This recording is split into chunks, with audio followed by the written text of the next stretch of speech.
Yo, too, what's good, your everything water and water is everything, my familia. I got for you guys a very fun and exciting void build. Now, before you guys crucify me, oh my god, the Monty Core is not that good. Bro, relax, have some fun, buddy. Like, you know what I'm saying? Like, obviously, there's all the, all the end game builds, right? But let's have some fun, bro. There's still good builds that you can play in regular content in the hell. If you want to do like 1770s stuff like that, like what I be doing, like I'm just a regular dude playing the game, and y'all talking about something, man, this shit sucks. Relax, buddy. This is just a fun build. Go have some fun, man. All right, go take some strikes, 1600 strikes, man. Go test some shit out, man. Y'all blowing me with this. But if y'all like this type of video, man, please leave a like and subscribe. Let's get into this Void Hunter build. Let's get it. Starting off with our build, we're going to be talking about the exotic weapon, the Monty Core. Now, this weapon is pretty cool for itself. It has a unique, like, perk. It's just being airborne in this game is decent. It's like, a lot of people don't like to be airborne. But I feel like it's fun. Let's explore. Let's explore. So basically what this weapon does is dealing damage while grounded, charges anti-gravity repulsors. Dealing damage while airborne extends anti-gravity pulsar. So basically while you are airborne or when you're grounded, you basically like, it's like a charge up. It's like the centrifuge when like you're running, you charge up the little meter you have, you charge this up and then you jump in the air or triple jump or double jump, whatever you want to do. Triple jump would go perfect with this build, actually, now that I think about it. But that's besides the point. But if you want to double jump or triple jump, you can do that, and then you're going to be in the air just doing some good damage. Now, the perk for this exotic is final blows with this weapon while airborne grants damage resistance. Now, this is really good. So now when you're airborne, you can take more damage than you can normally. So that's cool. So now, at first, most people be like, oh, you don't get anything. But with the perk, you actually get damage resistance. So you'll probably be safer in the air than on the ground with this build, which is pretty cool. But yeah, now let's get into our exotic armor. Now for our exotic armor, obviously the kings of all kings, in my opinion, probably the most balanced and best exotic for hunters. We got the Gerfalcon's Humberg. Now basically, you know what this weapon does. Basically it gains voluntary rounds by going, once you go invisible, you get like 5 seconds of voluntary rounds. Every time you can create a final blow or make a final blow, you get more, then voluntary rounds restarts. So you just restart the timer. You know what I'm saying? So basically, this is the most balanced exotic for hunters. This can do everything. You can use this exotic for any content. Any game content, 1600 strikes, store, it does not matter. This is a perfect, I recommend every hunter should have this exotic in your arsenal. Every hunter should be using this exotic. There's a lot of void builds that goes with this exotic. Is perfect. It's just universally just so good for any void build you want to use. It doesn't matter what weapon you're using or whatever you're trying to do. This is perfect. So yeah, get into that. There's not much I can say about this exotic because it speaks for itself. Literally, this is one of them exotics that speaks for itself. You just read it and do it, and you're just gonna go crazy damage. You want to get a damage bonus to your weapons? Use Gerfalcons. You want to go invisible a lot after killing enemies? Use Gerfalcons. It's good for any content. But yeah, now we're gonna get into our aspects, abilities, and fragments of this build. Let's get it. Okay, starting off for our super, we're gonna be using Deadfall Shadow Shot.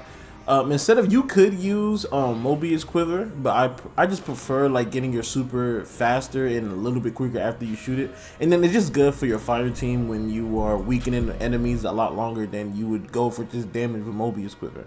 For our dodge, we're going Gambler's Dodge. You can use Marksman Dodge, it really doesn't matter for this build. For our grenade, we're using Vortex Grenade. It's probably one of the best grenades for Void Hunters.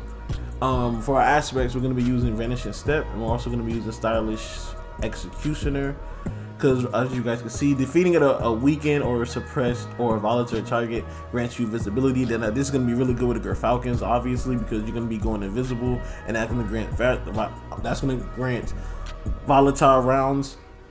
And that can get your infinite loop of just being invisible and getting volatile rounds, doing crazy damage at the same time. You're going to be able to go invisible, being stealthy, and like survivability, so which is really good too. And then going into our fragments, we're going to be using Echo of Vigilance.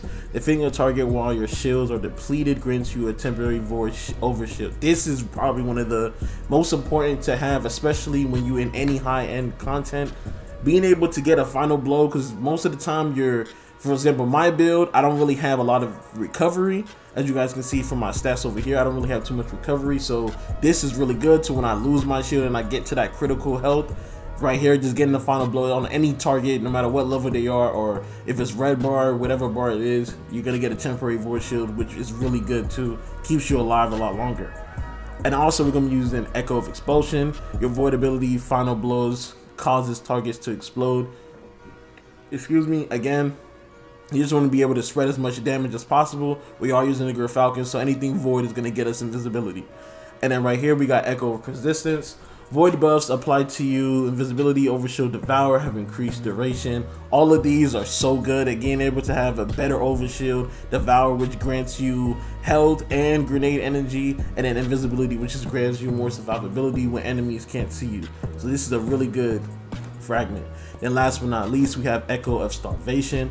Picking up a Void Breach or Orb of Power grants you Devour. Now this is really good because we're going to be making a lot of Orbs of Power, Void Breaches, Void Devour, like Feast, like I said before, Feast is on your health. I mean, the defeated foes is health and grants you grenade energy. And Void Breach is 2, also goes into your class ability, so this is really good. But yeah, that's it for our abilities, aspects, and fragments. Now we're going to go into our artifacts, stats, and mods.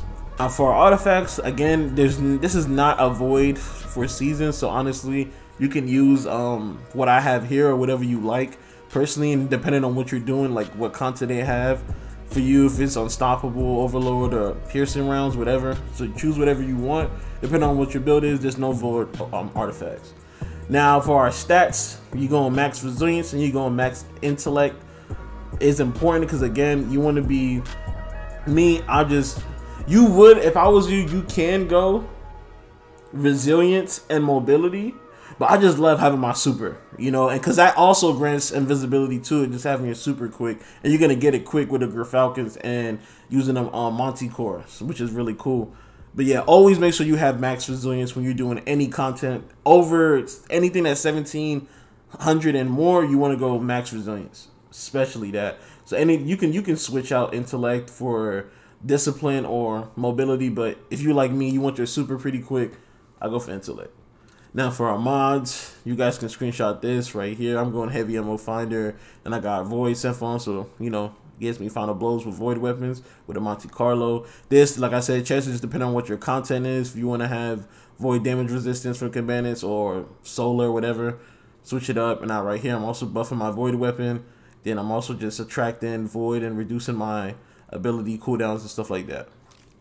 But yeah, that's it for this type of video, man. If y'all like this type of video, please leave a like and subscribe. It's your boy Everything Water, and water is everything, my familia.